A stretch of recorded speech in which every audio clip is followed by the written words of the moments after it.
Purdue University was alive with change in 1988 as the ideal of the university's master plan began to take shape. The master plan calls for removing vehicles from Central Campus to make it friendlier and more accommodating for students and other pedestrians. A new gateway to the campus is the Materials and Electrical Engineering building at the east end of Purdue Mall. The building features a dramatic two-story glass atrium which allows an open view of Hovde Hall. The view will be even more impressive after construction crews finish landscaping the pedestrian mall into a park-like setting with a new 38-foot water sculpture. Loeb Fountain will be relocated to another part of campus. The new building is connected by glass-enclosed bridges to the Physics and Electrical Engineering buildings.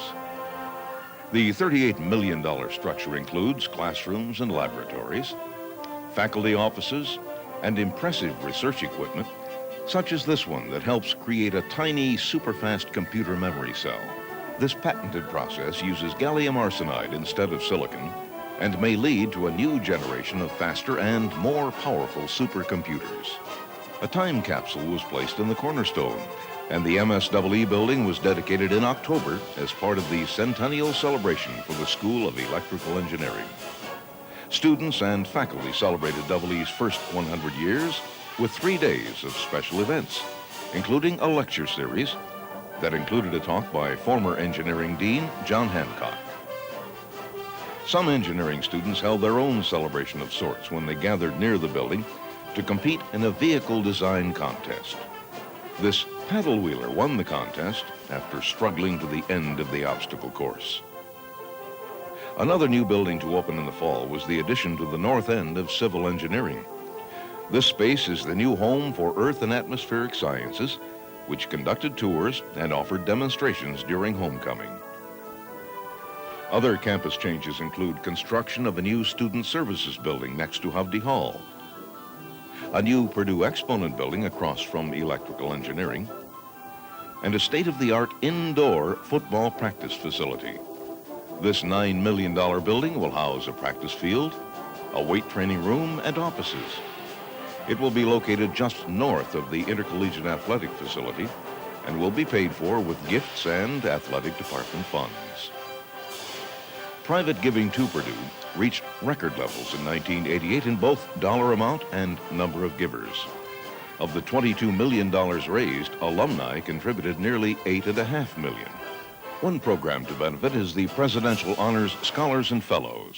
These 13 bright students receive full ride funding through the doctorate level if they choose. It frees me to explore various areas of interest for me. I'm not in a pressure situation where I have to graduate in 4 years because I'm paying all this money or taking out so many loans. And that's what I really like about the scholarship. It allows me to explore opportunities and areas of interest that I couldn't otherwise afford to do. Alumni and friends who support Purdue with $1,000 a year or more become members of the President's Council. The council posted a record membership in 1988 of 2,700. In addition to special programs on campus, the council sponsored meetings in Colorado, Arizona, and California. Some alumni classes are also funding specific projects that will affect how the campus looks in years ahead. The class of 1948 is funding a new home for the old Hevelin Hall bells. This lighted bell tower will rise to the west of the old power plant smokestack. And finally, the class of 1950 aims to raise nearly a third of the $3.5 million cost for a new 500-seat lecture hall that will replace the front of Pierce Hall, the former Stanley Coulter Annex. The construction boom on campus also affected fraternities and sororities. Many of them underwent renovations and major expansions, reflecting the popularity of Greek living at Purdue. Of course, change at Purdue isn't limited to buildings. As happens every fall, a new crop of freshmen sprouted on the West Lafayette campus. But this group has the distinction of being the largest ever. Each year, the SATs and the GPAs and the class ranks have increased. And the students today are just as motivated and dedicated and hardworking as you were, and they're just as fun-loving, and they're just as cosmopolitan and urbane and oriented to the future and to society as you have been. They are truly remarkable young people. A record West Lafayette enrollment of nearly 35,000 meant more possible friendship opportunities, but also created temporary crowded conditions in some classrooms, especially in the School of Humanities, Social Science, and Education. Hissey has grown faster than other Purdue schools in recent years. Dean David Caputo says the enrollment surge reflects renewed national interest in the humanities, plus Purdue's growing reputation for excellence in established programs and new areas like Chinese and Japanese languages. There's a growing awareness that in order for American society to really be as competitive as many would hope that it would be in the world and in the international economy, that we need to have students who are broadly trained in the arts so that they have an awareness of the world about them and also the enduring questions that prevail throughout time.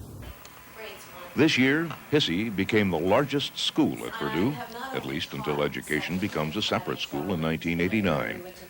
Purdue is seeking state support for a new classroom office building to help relieve space problems. The School of Humanities, Social Science, and Education also celebrated a dual anniversary this year, 25 years as a school and 50 years as a program. Steady rain on homecoming didn't dampen the enthusiasm of alumni or Dean Caputo's debut as a cowbell musician.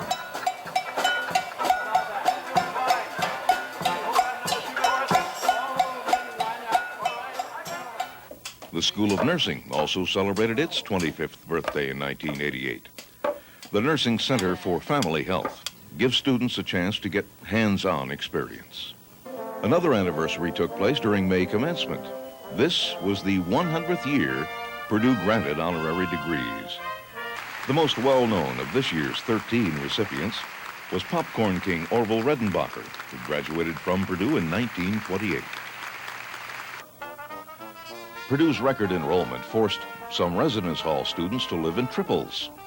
Despite the limited space, more than 270 students chose to stay in the triples, even after less cramped rooms became available.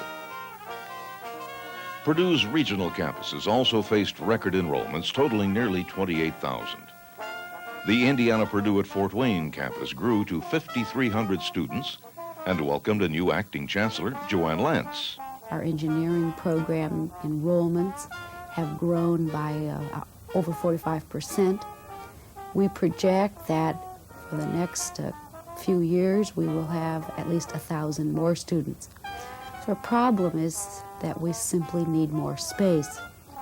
A new engineering and technology building is planned to meet the need. New programs and services were also part of the changes at Purdue in 1988. The new Distinguished Lecture Series celebrates creative genius, as exemplified by paleoanthropologist Richard Leakey and stage and screen actress Helen Hayes. In addition to his public lectures, Leakey spoke to a Purdue anthropology class. Hayes enchanted and delighted her audience with anecdotes and characters from her performances. Here she portrays Cleopatra. Now no more the juice of Egypt's grape shall moist this lip. Yeah, but I was quick. Methinks I hear Antony call. I see him rouse himself to praise my noble act. I hear him mock the luck of Caesar that the gods give men to excuse their after-wrath. United Auto Workers President Owen Bieber helped the Krannert School of Management inaugurate the Center for the Management of Manufacturing Enterprises. The center focuses on the management side of manufacturing. The Black Cultural Center kicked off a new alumni speaker series by inviting former Boilermaker basketball star Joe Barry Carroll to speak on personal responsibility. At some point, you have to take that initiative, and you have to take it as a challenge that if there's going to be a difference, then I make it. And I begin with myself, because it's impossible for you to do anything for anybody until you do it for yourself. So whatever your dreams, whatever your ideals are, you have to establish something for yourself. The Department of Restaurant, Hotel, and Institutional Management opened a new alternative for hungry students and staff, a European-style outdoor cafe located next to Stone Hall. Students hungry for knowledge benefited from the Old Masters program, which brings in experts to share what they've learned in the real world. One Old Master this year was alumnus and president of AccuStar, Forrest Farmer. The quest for new knowledge also sparked Purdue research. The university ranked in the top 1% nationally for industry-sponsored research. In fact, research funding at Purdue reached an all-time high of $120 million. The research includes devising ways to use skeletal muscle to repair damaged hearts. Purdue was the site of an international conference on this issue. Purdue also became one of 7 national AIDS research centers, and the only one located in the Midwest. Pharmacy professor Stephen Byrne leads the anti-AIDS research effort. We are focusing on a number of targets for drug design and are synthesizing molecules and developing approaches to direct drugs to different targets on the virus. Most researchers believe that successful treatment and control of AIDS will require a number of drugs directed at different targets, and that's what we're searching for. Chemistry professor Fred Lytle is designing a laser that can be used to identify crop diseases quickly.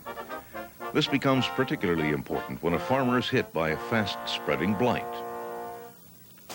And farmers had enough problems this year coping with the worst drought of the century. The School of Agriculture and the Extension Service lent a hand by setting up a drought hotline. The hotline handled more than 4,000 calls during the crisis. The crisis in American space travel was also turned around this year with help from Purdue alumni like Richard Covey, who piloted the Space Shuttle Discovery. Purdue students gathered in the Union to anxiously watch the countdown and applaud the return of America to space.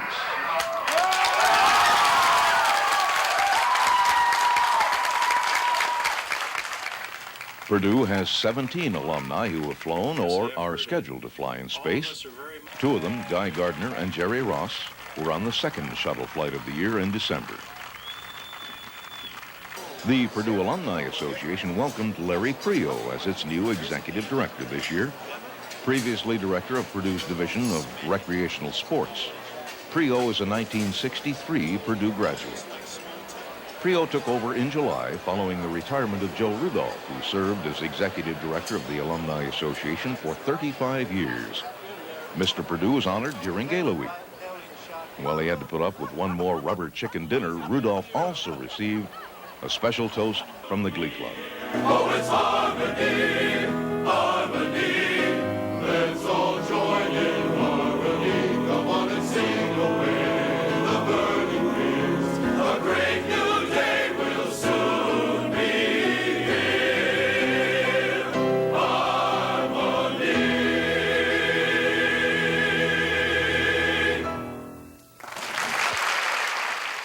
When you're recognized for service to Purdue by your colleagues, your classmates, your friends, believe me, it's a very humbling experience and one that Gail and I will always remember.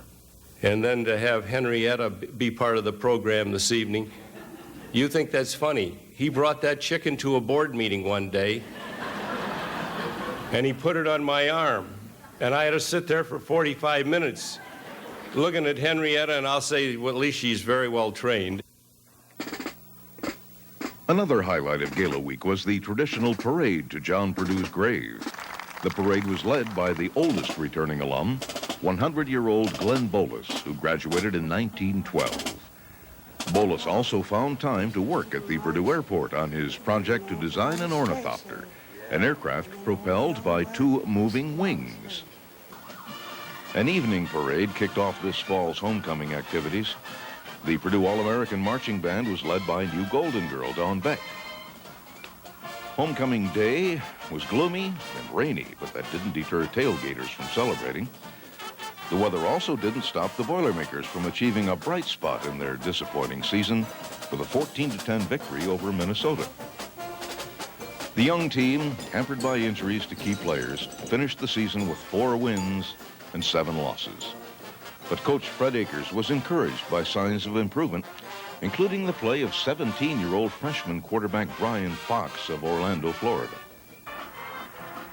Homecoming day was also brightened by halftime activities, including the crowning of homecoming queen Leanna Goldschmidt of West Lafayette and the return of the ever-popular alumni marching band, which featured 220 alums.